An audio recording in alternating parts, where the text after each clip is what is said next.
officer. I still made $150,000. I had my medical covered. I was taking home all the shrimp and eating them. And you know what? I would have to do $2 million in FUBU to come away with that same amount of money. And trust me, I didn't do that.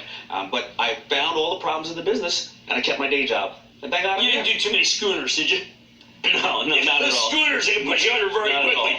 all. You know, I got to drill down with you because one of the things that we've been talking about behind the scenes is the notion of empowerment. Chase wants to empower you. Sure. So does Shopify. You're an ambassador for Shopify. Help people because that's something that they can keep their day job and maybe get started on their own business. Listen, I don't like to invest in any stocks that if they went away they wouldn't disrupt my life. And the way that I look at something like a Shopify is that today with retail suffering and everybody has a dream of being an entrepreneur, an intrapreneur, they can put up a store immediately. But Shopify also shows you how to process information. I've been an ambassador for years where they connect me with people and I have advised them, and some of these brands have gone up to sell for $200 million after we hopefully help them a little bit. So it's all about empowerment. You can open up a store today from your cell phone and don't quit your day job. Just open a Shopify account. Now, how long should you go? I remember one point that you said if something should click in 6 months.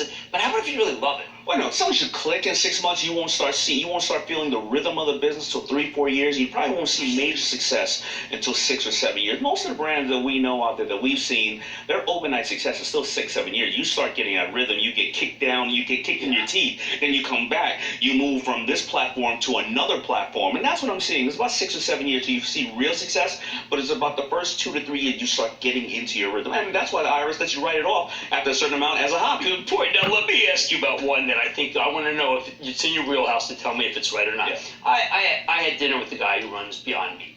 Mm-hmm. Just said 10 years. 10 years before it clicked. Yeah. Did he do the right thing? Not just the stock, but is it something that's for real? I think it's for real. You do? I think it's for real. Yeah. Okay. First of all, I love it. You do? And I do eat the product, and I did not get onto the stock. To be very honest. People did. A lot of athletes got into it. A lot of athletes got into it. But again, that's 10 years trying to get his groove, and now look at him. He's the unicorn of the industry now. He really is. Now there's a guy, Fabrizio Freda. He's the CEO of Estee Lauder. And he's remarkable. He has a reverse mentor program. He makes a couple days a month. His employees, his executives, work for their assistants. Nice. Don't you think that's brilliant? My entire staff, most of them started off as interns, number one. Okay. And they are much smarter than me. And, listen, here's where I see the separation. A lot of the people in power are 40 to 60. They're manufacturer distributors, whatever the cases. But the people communicating to the consumers are 10 to 30, right? So if you start to realize how these kids how the new consumers come in, what do they want to know about their brands and how are they purchasing it? Once you get to know that, then you add the fundamentals of what you know into the current way they're doing. Become a new platform. Newspaper companies, the way they went out is the ones who thought they were only a newspaper company instead of a content creation company or a media company, and they created another platform. They can't sell papers anymore, but they could have sold the content and the media. That's fantastic. All right, we can't have you leave because we all love Shark Tank.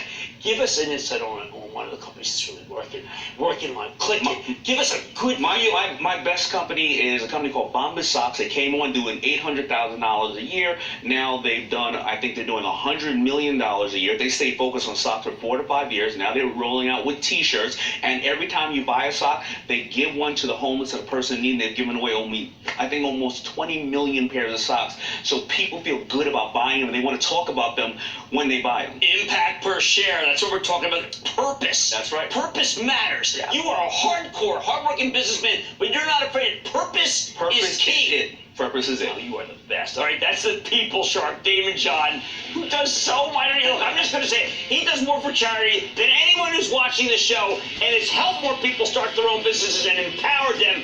Thank you so much. It's great to see you. Stay with Craig. Unemployedpeople.net. Thursday.